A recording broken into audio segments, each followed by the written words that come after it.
Today's lesson is on what is a force. You picked up a note-taking document when you were in class the other day. Please make sure you get this out. If you don't have it, you can download one from my website. There are some pictures on there, and you need to do some labeling of the pictures as we go through and talk about the different types of forces and the causes and effects of those forces. So let's get started. What is a force? You've studied forces. You know forces from elementary, from 6th grade, from 7th grade. So we're going to give this definition. Force is an interaction between two objects that results in a push or a pull. Interaction refers to an action that occurs between as two or more objects have an effect on each other. So for example, a cause and effect. If something pushes something, it's that cause and the effect of the other thing moving or falling down. So it's a cause and effect relationship. Forces cannot be seen, but their effects can be felt. And there are many different types of effects that can occur when a force is applied. You can have movement of an object, and that movement can be that it speeds up, or that it slows down, or that it stops completely. It could be that it changes the direction of the movement, or the direction of the object itself. It could rotate the object.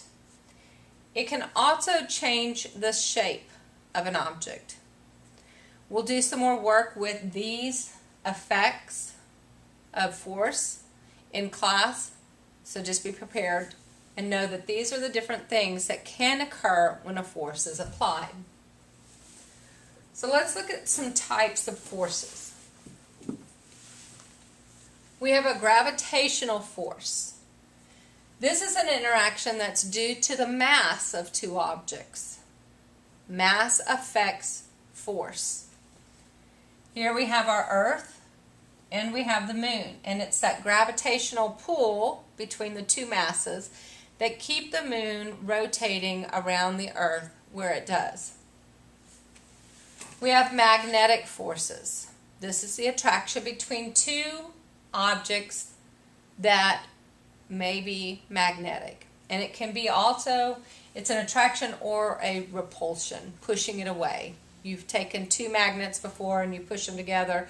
Sometimes when you push them together, they'll push apart because you're trying to push the two ends together that shouldn't be attracted to each other. Buoyant force is a force that is exerted on objects that are immersed in fluids. For example, boats on the water. What makes the boat float on the water? Well, you have a buoyant force that's being applied from the water pushing up on the boat and the boat being pulled by gravity down. And then we have frictional force.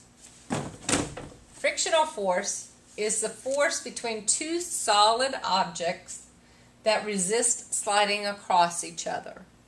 When you try to move things across the floor and you're pushing them, for example, pushing a crate across the floor, it's a force that occurs that keeps this from moving so fast.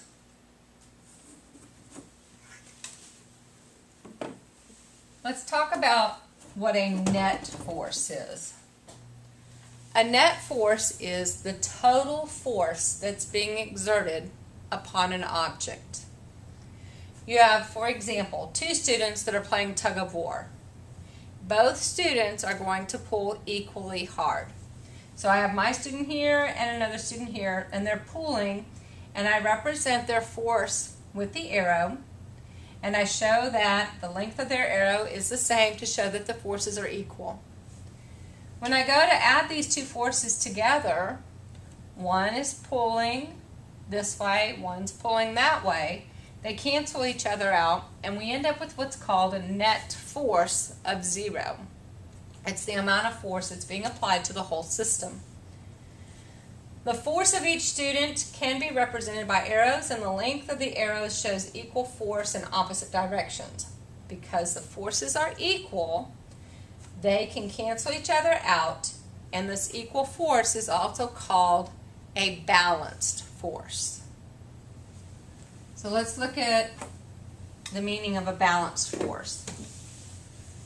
A balanced force means that we have two or more forces that are acting together on the same object.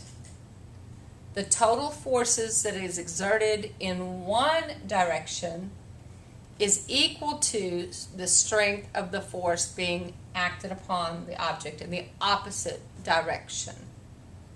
So they cancel each other out and you end up with zero. No movement.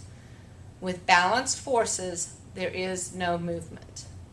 But it's very important that you understand balanced forces does not mean that there is no force being applied.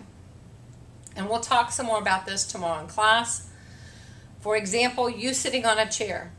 The chair is exerting a force on you. You're exerting a force on the chair. You're not moving. It's a balanced force. You can also have forces that are unbalanced. So now we have three students. We have two students on the left and one on the right. And they're tugging equally in strength. I take the arrows and I can put them all on top of each other. Well, one arrow coming this way and one arrow going that way, I can cancel them out. But then I'm left with one arrow pointing to the left. So if each student is pulling with the same amount of force, then the amount of force will be greater on the left, moving the whole system to the left. And this is what's going to result in what we will call an unbalanced force. Unbalanced forces cause acceleration. Unbalanced forces cause movement, slowing down, speeding up, rotating, all of those cause and effects that we talked about earlier. This concludes the information for today's lesson. We will do some more work with forces tomorrow in class.